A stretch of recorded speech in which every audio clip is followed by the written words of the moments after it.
Special edition of Leafs Talk. Sam McKee is here. It's nice when we get to sit down in the studio. I like it. Yeah, no, me too. In my in my mom's basement kind of thing. Yeah. When a normal Leafs Talk. Yeah. Today is my last day, Bunk, before I'm off for 3 full weeks. 3 full ones. That's outrageous. Cannot wait. Cannot wait. Got some golf scheduled. Got everything. So when you're like, hey, we want to come in? I was like, sure. Let's fire it up. Last day, full day. You know, I hate that you just ruined my thing. 6 hours I got to spend at the studio today. It's like, I might as well get her out. Get her done. You just ruined my thing, though, because tomorrow I'm working, but then I fly in the afternoon. Oh, okay, nice. That's a great feeling. Tomorrow's show, you're going to be locked in. See, I actually kind of hate it, but I'm off Monday, too. Nice. So I didn't want to take Thursday, Friday, Monday off the show. Mm-hmm.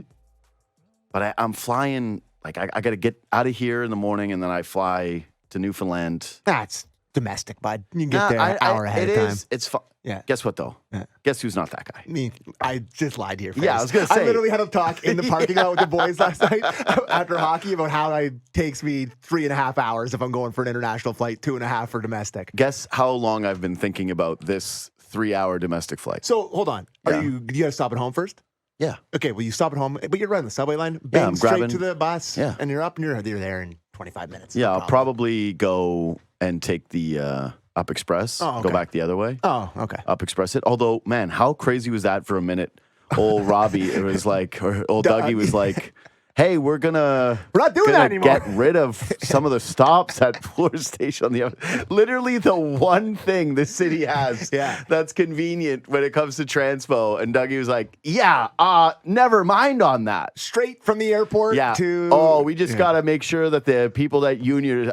Man, you got bad ideas. Yeah, you got some bad advice in your game. You got a lot of bad ideas, brother. And this is at the very top. Anyway, oh my God, we're a few days in. It's July 3rd today, and you just revealed to me something. You're a big it's early guy with the off season. I am. I think nice. This is my favorite guy right now. Well, I mean, so what's the big move? Well, if you're comparing a team that went to Game 7 of the Stanley Cup Finals and almost beat the Florida Panthers to the Toronto Maple Leafs, whoa, clearly, but hold on. Nobody knows that that's what's going on in the show. Yeah, right now. It's like, but I think the Leafs are the exact same team. I think they're better on the decor. Yeah. I think that their decor is definitely better than it was last year. Chris Tanev is a huge upgrade on TJ Brody. There's no question. He is just a far better player than TJ Brody ever has been, and he shoots right. He's a perfect pairing for Morgan Riley. Oliver Ekman-Larsson, probably going to hate him, but the idea of him on July 3rd to me, I think is a bottom pair guy and a guy that they're clearly going to give the shot as. I don't think he's a bottom pair guy, bro. Well, I mean, if you look at what they did last year, go Riley, Tanev, and then they'll probably stick together with McKee and Benoit, who played really well together, and then it'll be Liljegren and Oliver Ekman-Larsson as your third pair. But, I mean, it's July 3rd, as you said, and you'll put Oliver Ekman-Larsson as your power play guy. And the uncles are going to love that pairing. Oh, my God, the uncles. But I'm looking here, and... A couple things is surely this can't be it for the forwards. Okay. Like, surely. They have, I think, if you're talking about the uncles and talking about trading somebody, they signed Liljegren to this contract. Yeah. $3 million, which is a nice number. Sure. Maybe that's something that they use to get another forward before the start of the season. Maybe they sign Vladimir Tarasenko. I don't know. I mean, Tarasenko I have no idea. Maybe because they won the cup together with Berube, maybe they love each other. I don't know. But to me, the forward core right now is looking very much like we need the 4 guys again, just like we always do, and the D core is better. So that's where I'm sitting on July 3rd. I don't think the Leafs have ever had a worse forward core. And I would like someone to point to me on July 3rd in its early camp, the time that Toronto had a worse core or a worse looking group, and then it was materially changed down the line. Here's the thing. I'm with you in the sense of normally, in a normal season, I wouldn't look at this and say, it's done.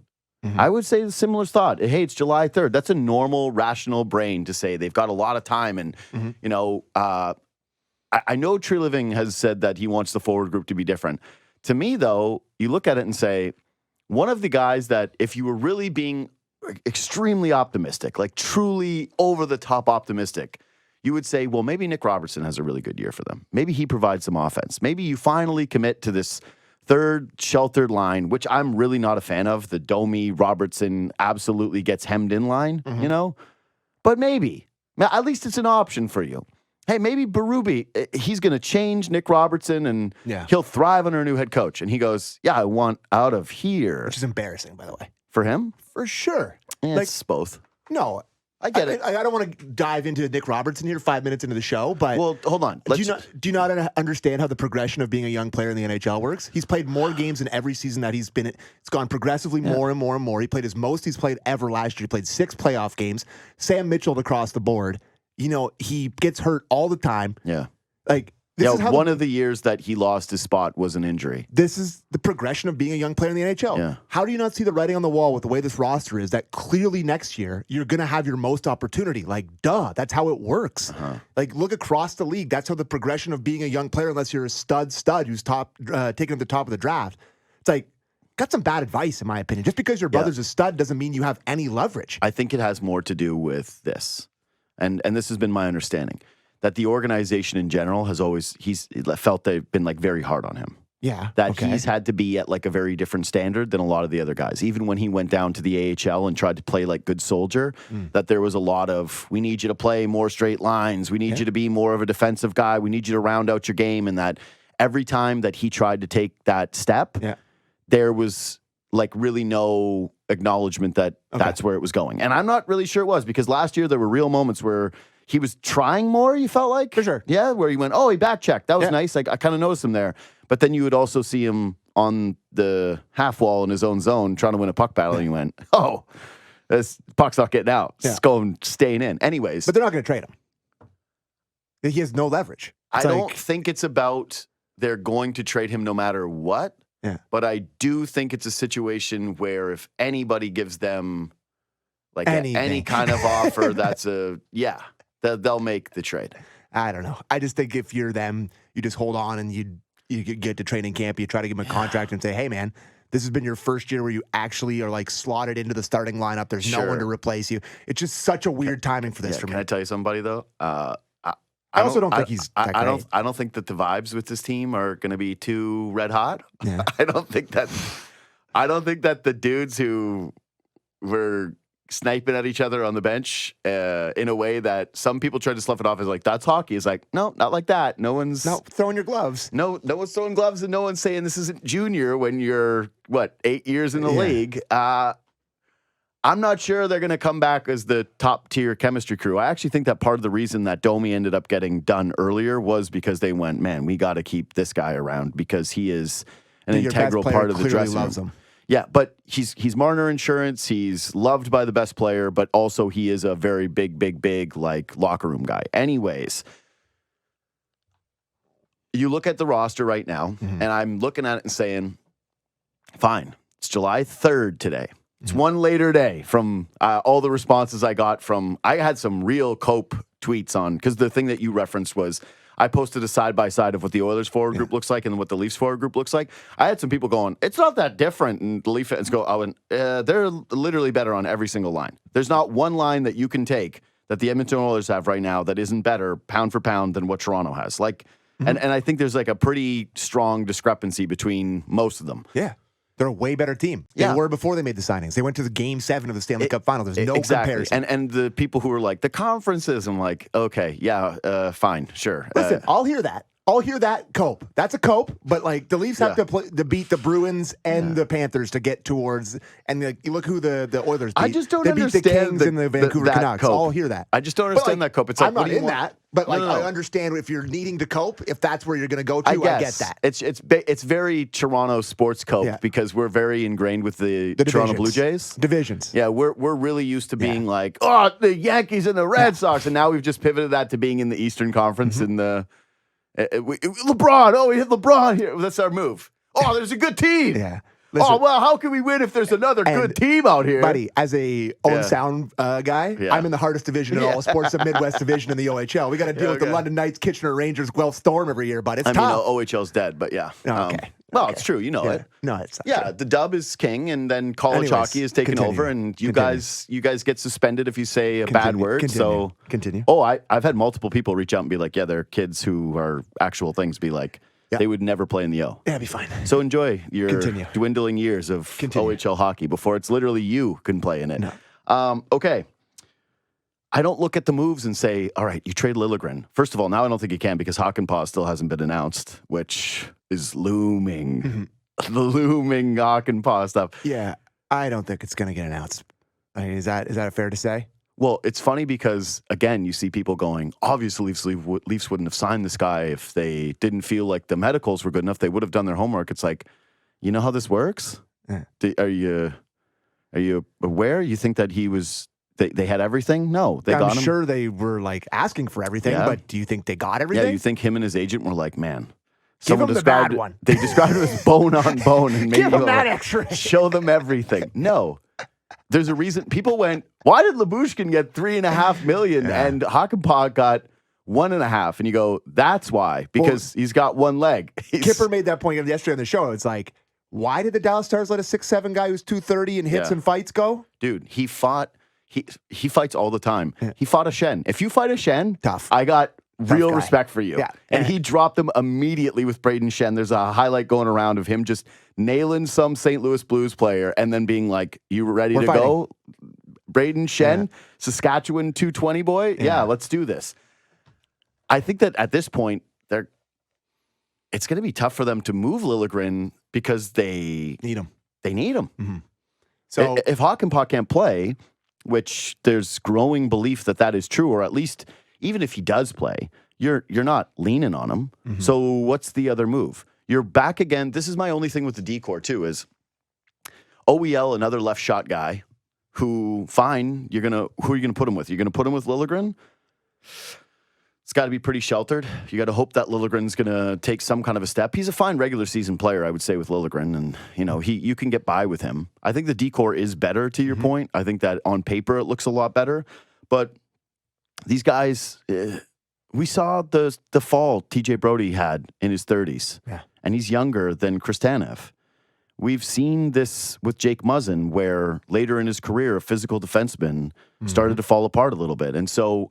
I'm a huge Tanev guy. I think that's an awesome signing. I really don't mind the term because I'm just thinking year over year, the cap going up, that number is going to be great. Yeah, you're a top pairing guy for 5% of your cap. If you get 3 years of Tanev, let's say, what would you sign up for? 3 years of 65 games, but he's healthy for the playoffs? I think 65 if you're averaging out. Yeah, that's what I'm saying. Maybe generous. But let's just say you get 3 seasons, 65 games, but he's moderately healthy for the playoffs. You sign that deal today. No question. Correct. Of course. If there's a Leaf fan out there be like, I don't know about that deal, then you're wrong. No. It's literally the new Russell Martin contract where you're just like, hey, everyone, we know there's no shot that the end of it is going to be good. I mean, the end of it, he's going to be on the beach on Robidas Island, pal. Like the end of it, he's not going to be.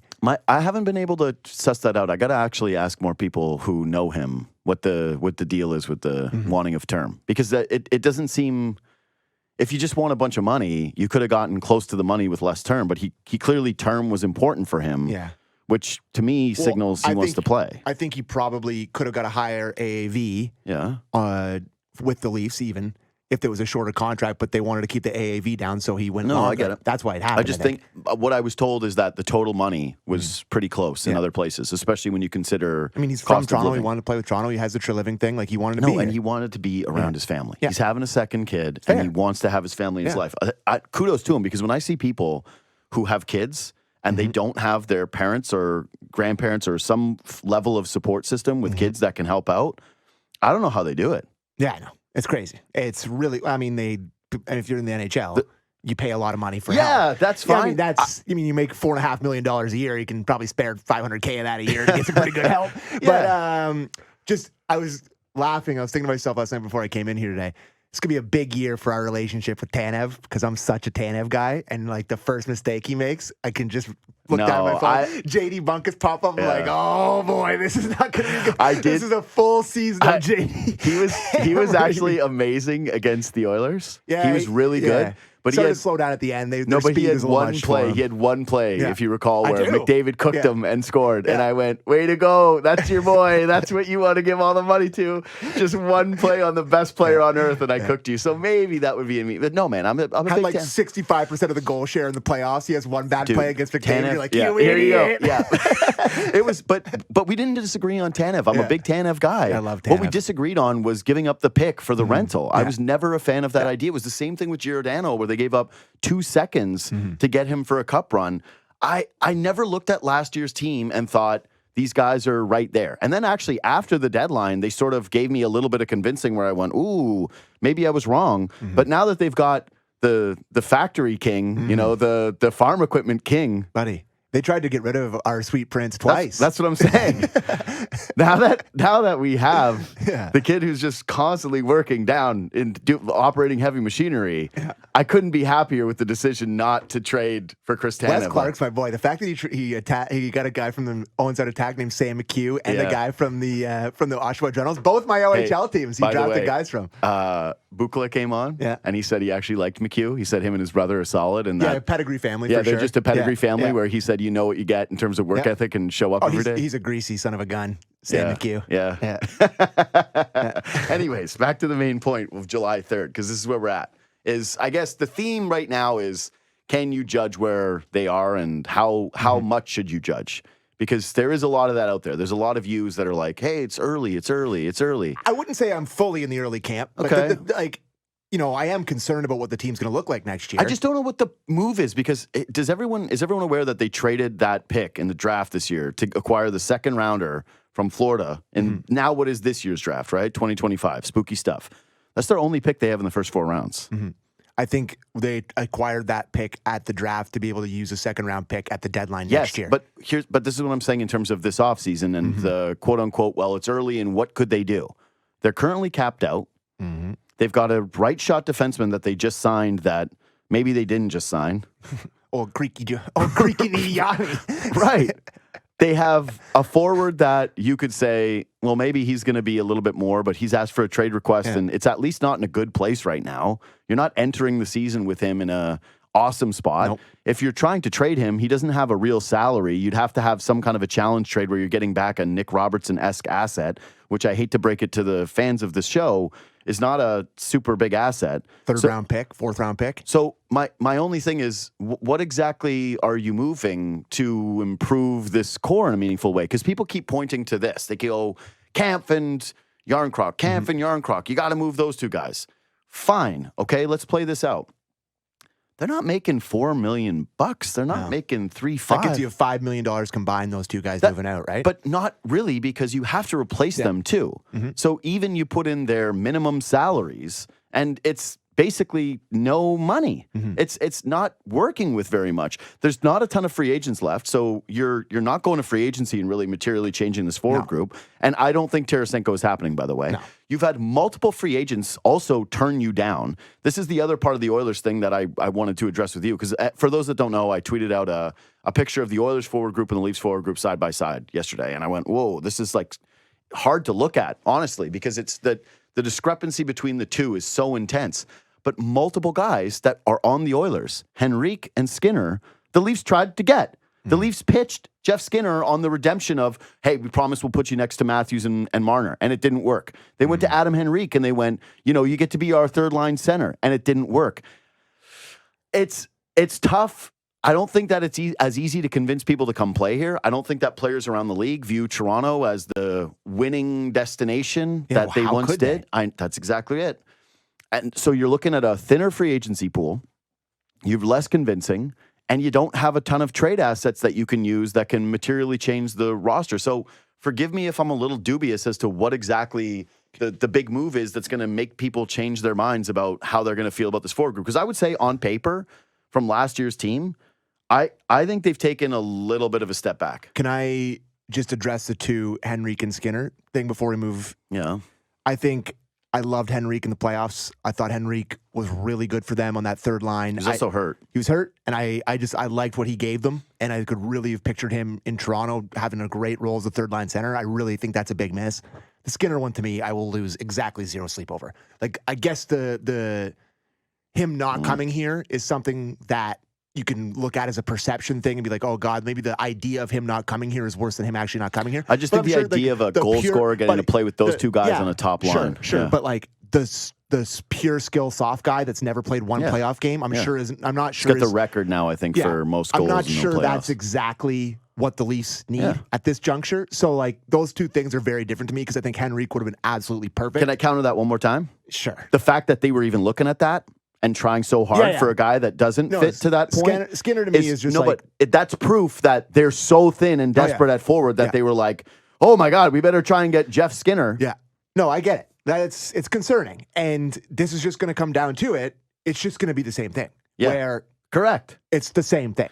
Yeah. And we spent all this time after the season talking about how they're going to trade Marner, how they're going to do this, how they're going to do that. They got to put the screws to him. They got to try to convince him. They got to try and be reasonable. Didn't even have a chat. To me, that's the biggest takeaway I have from this offseason so far is looking around the league. Yeah, correct. And seeing how cutthroat these other organizations are with their superstar players. Now we're going down the proper rabbit hole. I will give you I'll give you the Stamkos. The Stamkos thing to me is insane. So I don't want to talk out of both sides of my mouth. The fact that they didn't keep him to me is crazy. Like I really, especially in a market like that where, they're like, their fans are like, we don't have Stamkos anymore. They're not the most savvy hockey fans. They're not going to be like, oh, the analytics of him wasn't good. It's like, we don't have Steven Stamkos on our team anymore. Mm-hmm. And the Marchessault one, where he's the Conn Smythe Trophy winner, he got a super reasonable contract, $5.5 million for 5 years in Nashville. Like I would have signed up for that. I love Marchessault. Marchessault's a great player, and that's something that I thought the Vegas Golden Knights would have wanted. But the fact that both of these guys, Brisebois and Kelly McCrimmon in Vegas, made these cutthroat decisions with guys who have won. Yeah. Guys who have Steven Stamkos couldn't play. He came back for one game in the Stanley Cup final and scored a goal. He had like no hips, and then he was massive for them in their next run. Marchessault was a beast for them when they won the Cup. He was the Conn Smythe winner. Yeah, he's Mr. Golden Knight. The fact that they traded those guys and the Leafs were like, we can't even approach Tavares about this. We can't even approach Marner about this. And they haven't won anything. It's like, what are we doing here? You got to make cutthroat decisions. It's a cutthroat league. And I don't even necessarily agree with the Marchessault and Stamkos ones, but they've won. They mean something to their teams. These guys have won nothing. It's crazy. So I am the Zag King when it comes to the Stamkos and the Marchessault stuff. Yeah, you're going to be like, oh, it's the right move analytically. And no, I don't care about the analytics. You're looking at the charts. You're pulling up Jay Fresh's Twitter. No, you're like, oh, yeah. Yeah, that's our friendship. I'm always sending you charts. That's me. That's me. Big chart guy. Yeah. When I saw the Stamkos number, when it was $8 million, I went, pardon me? He scored 40 goals last year. Was he going to get not? No. It was a lot of money. Of course. And I went, okay, surely it's a 2-year. No. Yeah. It's a real commit. And my brain is still trying to recalibrate and go, okay, I'm used to this flat cap and I'm trying to look at these numbers, but it's not that much more. It's not, the cap didn't go up by $28 million. No. It's not getting Jason Tatum money. Yeah, exactly. This isn't the NBA where it's actually broken. The NBA is so broken where now the stars get the most amount of money, but there's the second apron that prevents, and it's basically functions as the hardest of caps. Yeah, it's absurd. And so all these guys are like, record deal. And then teams are going, yeah, but now we got to completely destroy the rest of this team. These are our only 2 players now. Yeah, exactly. Denver Nuggets window is shut. Closed. It's just done. They were like, we can't even keep There's going to be 0 dynasties. Pope. There's 0 dynasties. It's a dynasty killer. NBA ruined. They ruined it. They killed the Golden Goose. Right. Sick league. Yeah, they were. I can't believe I used to love the NBA. It's ruined now. Now it's going to be all coverage is just going to be about Bronny Jr. and will he play? Oh my God. When's Bronny Jr. going to check in? But not to go to the side, but I saw a picture. I saw a video of him like talking, and he looks so much like his dad. First of all, he's acting like his dad, and the fact that he's like his dad had no input. He's I know he's LeCap Jr. Yeah, he's LeCap Jr. Yeah, yeah. He said I never thought about playing with my dad, and then he's like, oh, I wasn't really thinking about my dad. It's like, buddy, your dad's agent. You'd be coming off the bench in Turkey, pal, if you weren't LeBron's kid. Your dad's agent and best friend was calling teams, telling them if they draft you, you're going to go to Australia. Like, what are we doing? This is nuts. Anyways, Lakers. I'm so happy that the demise has happened. LeBron's on a max deal. He's got his nepotism. I'll take less. Yeah. I'll take less. Yeah, he's like, I'll take less. No, the Lakers are ruined. It's incredible. It's so good. Downfall of the Lakers. Yeah. Oh, it's what you want to see.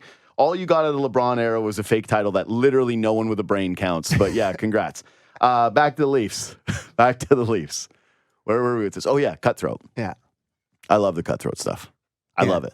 Who knows those guys better than those organizations? Yeah. If you were going to give me hey, how many GMs would you like to put in the trust tree? Used to be Yzerman, and now he just keeps doing crazy things. And I'm like, Yzerman, you were supposed to.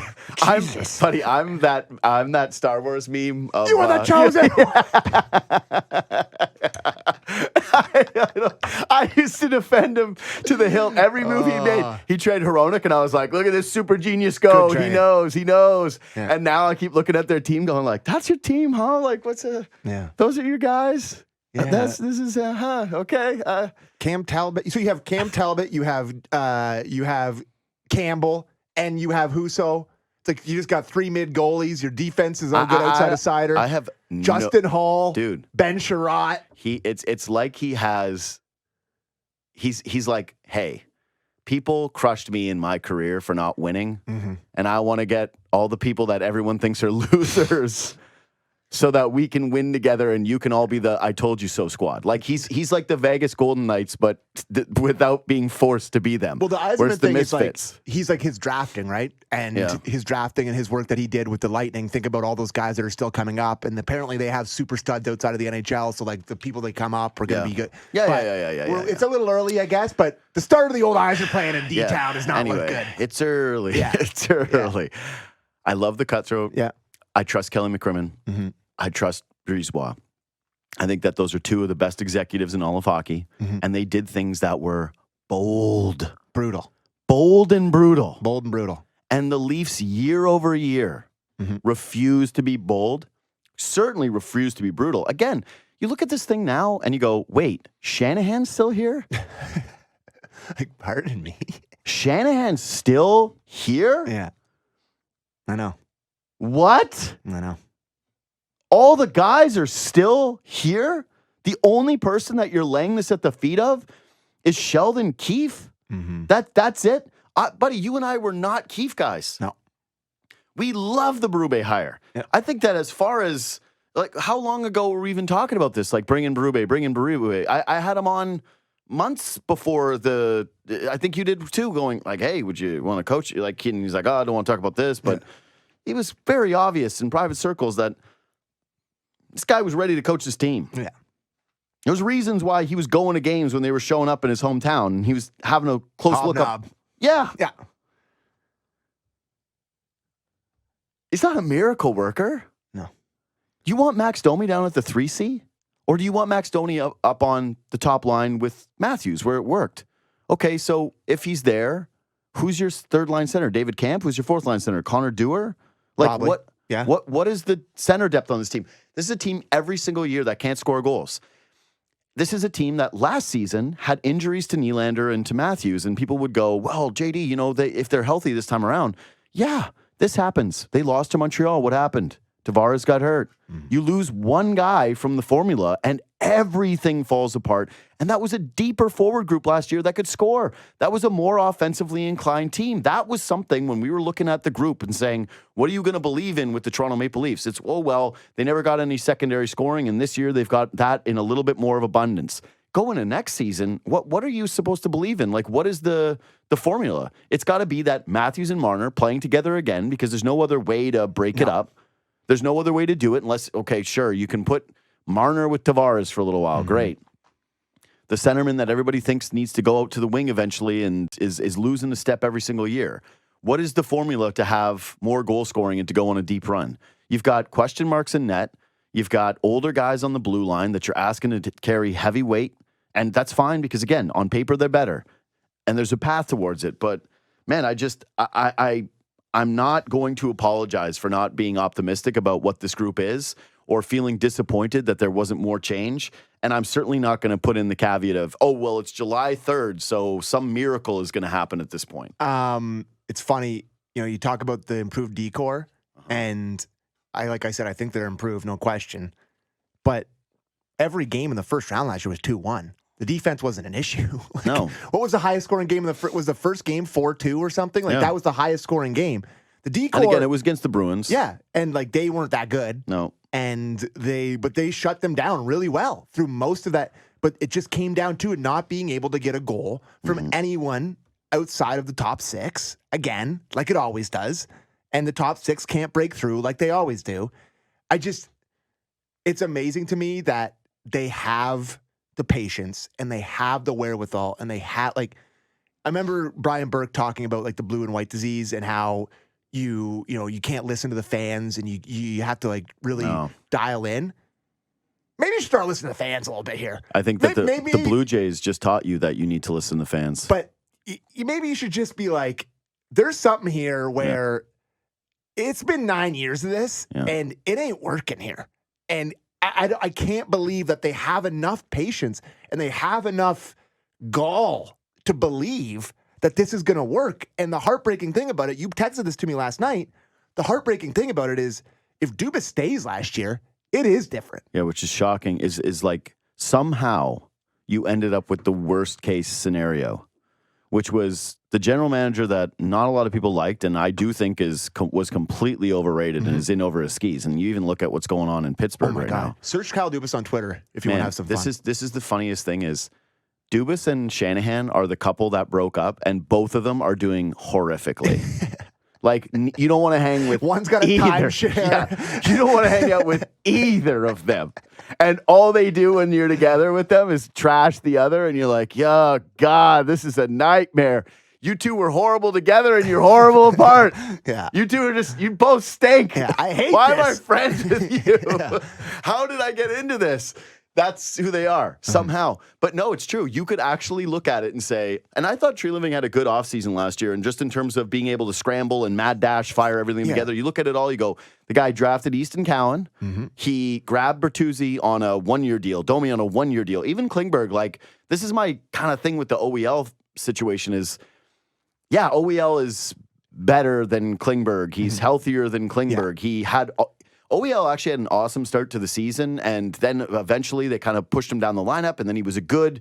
because they started the year last year, remember, without Montour and it. Ekblad. Both guys were recovering and from he the was long fine run. Up the lineup. I just don't know what that looks like over the course of an entire year.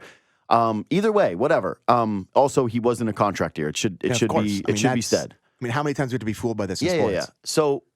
I think this is a case for him, and I'm going, okay, you're a better version of Klingberg, except for you're on a 4-year deal. Like Klingberg's was on a 1-year deal.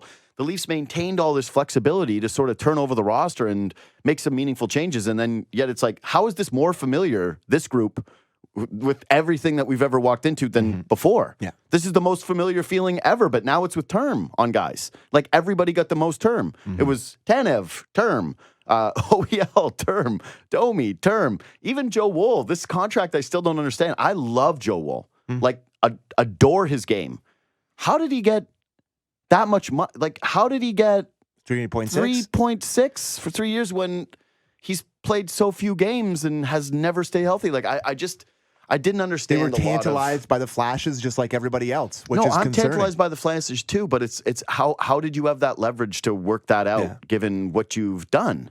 Yeah, I think it's been a pretty shaky offseason for sure. Oh, big time. This is one of the shakiest off seasons I think they've ever had. So even when you do consider, like, we love the draft pick, but you can't find a scout that doesn't think that he wouldn't have been there in the 50s and 60s like range. Yeah, but they went for it. They love the guy. They picked him. It's fine. Yeah, and they have the equity right now of we just nailed it when everyone said They're feeling themselves a little bit at the draft. They're like, we get one pick of draft, and we're going to shoot our shot. It is a little different though, taking the youngest guy that the London Knights think is their next star a little early than the Generals' right shot defense. Anyway, I'm just saying it's a little different. Yeah, so I'm a little bit more bullish on like the back end, and that part excites me, like I said. Yeah. But I love Tanev and Riley, and seeing really is like, hey, Morgan Riley, you're going to be, you want to talk about the narratives this year? You're going to be in the center of it. Oh, yeah. Because if you don't look awesome next to Chris Tanev, he's not taking the blame. You are. And I just do think that the lack of optimism and the cynicism with this team comes down to a flawed relationship between the fan base and the four players. Yeah, big time. And everybody is kind of realizing it, that we're heading into the teeth of next year here. Unless they trade Marner, and we all look stupid, and this sounds dumb. Unless they trade Marner at some point this offseason. Hey, guess what? Everyone would be happy to sound dumb. But I think it's going to be an incredibly toxic environment here, Dude. especially with the fact that Mitch Marner is on an expiring contract, and it's going to be every day that we talk about it. And he's going to be probably playing great because he's a great player. Yeah, and it's going to be a lot of him doing gotta highlights, and then you got to pay him. You got to pay him. Like, buddy, we did it literally last year with Nylander, where every game, how many times after the Leaf games, where we're sitting there talking, and I'm like, I'm so sick of measuring everything this guy does, where it's like, the price is going up. The price is going up. We're going to do that all year with him. We're going to do it. Buddy, you think we're doing it all in a year? I'm going to do a show with Kipper all year? Like, it's going to be happening. We're going to be talking about it every single day. Yeah. And it just sucks. Every secondary assist, Skipper's going to be like, I think that's another $600K on the contract. But here's the thing, though. I mean, that's a cap league, and we're not the only place that has those conversations. It happens all across the league, and that's why having a hard cap is kind of ruined how you talk about these guys. And you know my take on that. It's absurd. Yeah. Everyone's got the same take on it. But it's just, it's going to be a really toxic start to the season, I feel like. Yeah. Especially like if it's going south early and Berube and he's calling the guys out, it could be in for a very, very hot start to the Toronto Maple Leafs season next year. So I think that there's a pretty realistic chance in the regular season that they take a step back. Yeah. You look at the division, I think the Bruins got better. Mm-hmm. I think the Panthers obviously lost a bit, but not enough that I'm like terrified of what they're going to be. How about them getting Nate Schmidt $800K 1 year? It's like, he's not great, but God, that's just like such a good contract. And that's like why I thought that's again the OEL thing is. I'm like, is OEL better than Nate Schmidt? Yeah, I think so. And okay, is he $3 million better on 3 extra years? No, he's not. I don't think that they're going to take a massive step back. The Panthers, I think they're still going to be a good team. Obviously, there's a ton of pressure on the Sens. I'm not doing Sens or Sabres, but that's what I'm saying. But not doing that. I think it's going to be again a very similar. Yep. Hey, guess who the best 4 teams are in the Atlantic? Same as it always was. But there is, I think there's more of a path for the Leafs, especially when you talk about the goaltending and knowing Stolar's really good in terms of analytically, and with that Panthers team, he was solid, and I've seen all his goals saved above expected and all that stuff. Size, apparently durable, great athlete, but Woll hasn't been able to stay healthy. And it's like, what does it look like if you have a season where Woll gets hurt and you have to call up a Hildeby, or you've got to turn to another Matt Murray. I guess it is Matt Murray. Yeah. So I mean, it's very possible that you're looking at a Matt Murray Stolar's combination by American Thanksgiving. Yeah. So. What is your blue line depth this year if you do sustain an injury to any one of those guys? Well, good thing Tanev's not injuries prone, so he'll be fine. But that's what I mean is you've got a 34-year-old Chris Tanev who is... But they've survived injuries on the back end. No, they have. Yeah. And honestly, so many years in a row. Sometimes the Leafs and you saw it last year with Marner, and I feel like this doesn't get brought up enough, is that the Leafs felt like the most, wow, you were most optimistic about them, and the team almost fell into place and made the most sense when Marner was not playing for them. Mm-hmm. Felt like they opened up and more guys had a role, and they weren't as handcuffed by the feeling of, hey, this is all about these players, and then you couldn't figure that out. That for all these people that look at the Marner situation, played the best hockey of his career, playing with Bertuzzi and with Domi, where he's passing the puck more and he's playing a more center role, and he had the puck way more. And the entire thing too with the Marner discourse that everyone continues to ignore because they go, he's such a talented player, you can't afford it. It's so hard to find talented players. You got to keep talented players. Yeah, absolutely you do, except for when everything is telling you that it isn't working in this formula. Mm-hmm. It's not just about blaming Mitch Marner. It's that the market, the player, the fit, the needs, the money, all of it doesn't fit with the team. It's not that he isn't talented. It's not that he isn't going to go somewhere and make Toronto look stupid. You accept those things, but you have to do what's best for you. You can't live in fear. And that's the thing about this Leafs offseason again. And what I can't stand about, I guess, this entire Shanahan time, the Shanaplan time, and so much with Leafs, it's like there's the fear that these guys operate under. Well, we can't approach Mitch. We can't get tough with him because we're afraid of what might happen. The inmates from the asylum. Yeah, they have since the start. We can't do anything because we're really afraid of what's going to happen. So you have this entire offseason where nobody ends up everybody talks a little tough at a media conference, but then nothing actually happens. And now I'm supposed to believe that Craig Berube is going to just all of a sudden implement this culture with all the things that are above him. Yeah. Give me a break. No, give me a break. So yeah, I think it's just, I can't believe the Blue Jays parallel right now of this feels so much like the fans are saying something. The fans are saying they needed a change and they needed material change and to be heard. And that the team went, nope, we're smarter than you and we're afraid to make a bold move. And granted, at least the Jays tried to get Shohei, like what the Leafs really try to do. The Jays come back. They have the same team. And right now you've got complete apathy setting in where it's like, we just had a Canada Day game. And I know a lot of people went, but that's the first time I haven't checked the score of the Canada game or like been like, hey, let's go to the bar or wanted to get tickets. And I don't know how long. That's a high event ticket in this city. And I just didn't care. I'm out. Like, I'm trying to check in. I do this for a living and I'm trying to stay focused. You and I were texting about the Jays last night, but there's an apathy and an anger. It's usually on for me now, the Jays. It's usually on, but the locked-in factor is not there like it was. I think that they're going to deeply regret the damage they're going to do to the fan base this season. And then with all the people that are going, well, don't worry, Tavares is going to come off the books next year. You re-sign Marner, the raise he's getting, the raise that Nyes is getting, the fact that you're going to have Wall's going to go up more money. Like, how many times do we have to learn this lesson of whenever we do the whole, well, this other money's coming off the books. Soon you want to pay Jake McCabe, who's been excellent for you? Correct. He just needs a contract. Guess where the money goes to raises to other guys. Anyway, it's frustrating. I haven't been impressed. I'm trying to say, sure, make a move, prove me wrong. I just look at this again on July 3rd, and I'm asking, what is the move that they're going to make at this point? Like, where is the significant move coming from where all of a sudden you feel really good about what the Leafs have at 3C, or that you feel like, wow, they've got a little bit better depth on the wing, or wow, this guy might score a really big goal come playoff time, or this feels materially different. It's just, it really doesn't to me. Anyways, subscribe to this podcast. Follow us on Twitter and Instagram at JD Bunkis, at Sammy McKee. Reach out anytime. Follow Leafs Talk. Subscribe and review to that. Subscribe and review to the JD Bunkis podcast.